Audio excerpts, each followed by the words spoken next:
కావున మీరు ప్రియులైన పిల్లల వలె దేవుని పోలి నడుచుకోండి. ఎవరిని పోలి నడుచుకోవాలమ్మా? దేవునిని పోలి నడుచుకోవడం అంటే మీకు ఇతరులు ఎవరు రోల్ మోడల్గా ఉండడానికి వీల్లేదు. మనం దేవునిని పోలి నడుచుకోవాలని భగవంతుడు ఇష్టపడుతున్నాడు. రెండవ మాట మీకు చూపిస్తాను చూడండి. అదే ఎఫెసీయులకు రాసిన పత్రిక 5వ అధ్యాయం 10వ వచనం. గనుక ప్రభువునకు ఏది ప్రీతికరమైనదో దానిని పరీక్షించుచు వెలుగు సంబంధుల వలె నడుచుకొనుడి. మీరు దేవునిని పోలి నడుచుకోవాలి. మనల్ని చూస్తే యేసుక్రీస్తుని చూచినట్టే ఉండాలి.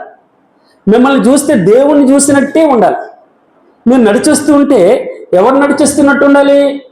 దేవుడు నడిచేస్తూనే ఉండాలి. మాట కాదండి, క్రియలు. ఇది మనం ప్రాక్టికల్గా మన భగవంతుని మీరు అనుసరిస్తూ ఉంటే భగవంతుని పోలి ఉండగలం. రెండవ మాట ఏమన్నాడు? వెలుగు సంబంధుల వలె మీరు ఉండాలి అన్నాడు. అంటే దాని అర్థం ఏంటంటే మీలో చీకటి ఏది ఉండడానికి వీలు, పాపం ఉండడానికి వీల్లేదు. మీరు శరీర క్రియలను అనుసరించడానికి వీల్లేదు. మూడవ మాట కొలస్సీలకు రాసిన పత్రిక 1వ అధ్యాయము 9వ వచనం. దేవుని విషయమైనదైన జ్ఞానమందు అభివృద్ధి పొందుచు అన్ని విషయములలో ప్రభువుని సంతోషపెట్టినట్లు ఆయనకు తగినట్లుగా నడుచుకొనవలెను. 4వ విషయం మనం చూద్దాం. 1 పేతురు 2వ అధ్యాయము 20వ వచనం. క్రీస్తు కూడా మీ కొరకు బాధపడి మీరు తన అడుగు జాడల యందు నడుచుకున్నట్లు మీకు మాదిరి ఉంచిపోయాను. మీరు ఎవరు అడుగు జాడల్లో వెళ్ళాలి? యేసు క్రీస్తు యొక్క అడుగు జాడల్లో వెళ్ళాలి. అక్కడ అంటాడు కదా, ఆయన మనసు మీరు కలిగి ఉండాలి. పరలోక రాజ్యం విడిచిపెట్టకూడిన భాగ్యం ఎంచుకోలేదు, కానీ ఆయన రిక్తునిగా అనగా శిలువ మరణం పొందినంతగా తనను తాను తగ్గించుకుని నాలో యేసు ముద్రలు ఉండాలి. ఆయన అడుగు జాడల్లో ఒక అడుగు వేసుకుంటూ వెళ్ళాలని దేవుడు ఇష్టపడుతున్నాడు. తర్వాత 5వది వచ్చాం యోహాను 1 యోహాను 2వ అధ్యాయం 4వ వచనం. ఆయనను ఎరిగి ఉన్నామని చెప్పుకొనొచ్చు ఆయన ఆజ్ఞలను గైకొనిన వాడు అబద్ధికుడు, వానిలో సత్యము లేదు. ఆయన వాక్యము ఎవడు గైకొనునో వానిలో దేవుని ప్రేమ నిజముగా పరిపూర్ణమాయను.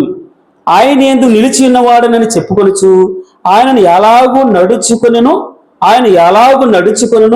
అలాగే తానును నడుచుకునబద్ధుడై అన్నాడు. యేసులా నడుచుకోవాలని, యేసులో నడవాలని దేవుడు ఇష్టపడుతున్నాడు.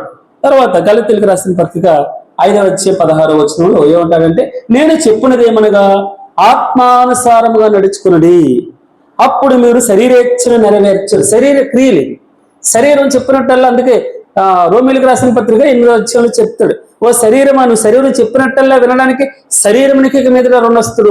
కళ్ళు చెప్పినట్టల్లా మనం డ్రెస్ వేసుకోవడానికి, కళ్ళు చెప్పినట్టల్లా నటించడానికి నో, ఏక మీదట నువ్వు శరీరంకి రుణస్తుడు కావు. ఆత్మానుసారంగా మీరు నడుచుకోవాలని భగవంతుడు సెలవిస్తున్నాడు.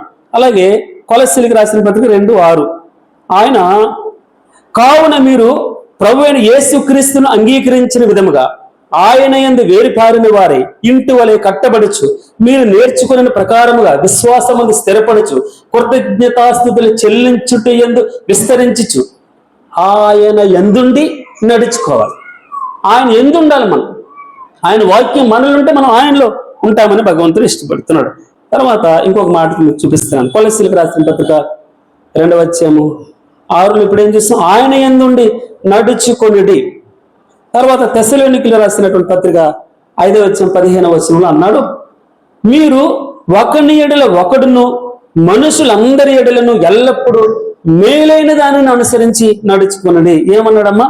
మేలైన దానిని అనుసరించాలి, దాన్ని నడుచుకోవాలి, దాన్ని ఫాలో అవ్వాలి. మీరు ఏమంటారంటే యేసు అనుచరులు అంటారు. యేసు అనుచరులు అంటే యేసును వెంబడించాలంటే ఇవన్నీ కూడా క్రమం తప్పకుండా ఒకదాని వెంబడి ఒకటి వస్తూ ఉంటాయి. ఎల్లప్పుడూ సంతోషంగా ఉండాలి, మెలకువగా ఉండాలి, ఎడతెగక ప్రార్థన చేయాలి, ప్రతి విషయమందు కృతజ్ఞతాస్తుతులు చెల్లించాలి. ఇలాగూ చేయట యేసుక్రీస్తునందు మీ విషయంలో దేవుని చిత్తం.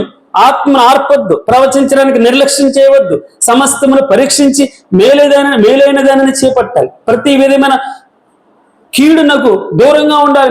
మీరు పరిశుద్ధులుగా ఉండడానికి పిలువబడ్డారు. ఇదే మీకు తగినది అన్నాడు భగవంతుడు. ఇది మీకు తగినది. మెట్టుకు సహోదరులారా, నా ఫిలిప్పీ 4:8 అంటాడు, మెట్టుకు సహోదరులారా, ఏ యోగ్యత అయినా ఏ మెప్పైన ఉంటే, ఏవి సత్యమైనవో, ఏవి మాన్యమైనవో, ఏవి న్యాయమైనవో, ఏవి పవిత్రమైనవో, ఏవి రమ్యమైనవో, ఏవి ఖ్యాతి గలవో వాటి మీద మీరు ధ్యానం ఉంచాలి, వాటిని అనుసరించాలి. అదే క్రీస్తు మార్గం.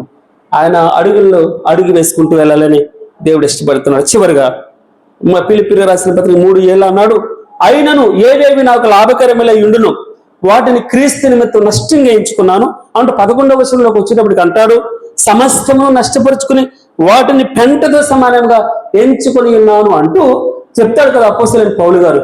నేను క్రీస్తుని పోలి నడుచుకున్నట్టు ఎంత ధైర్యం కావాలండి, మీరు నన్ను పోలి నడుచుకోవాలి. అందుకే మనం చెప్పడం ఒక ఎత్తు, మన సాక్షి జీవితం ఎలాగుందో, నువ్వు ఒక స్వార్థ, నువ్వు ఒక వాసన. అనేకులు నువ్వు పనిచేసే స్థలాల్లో నేను గమనిస్తూ ఉంటారు.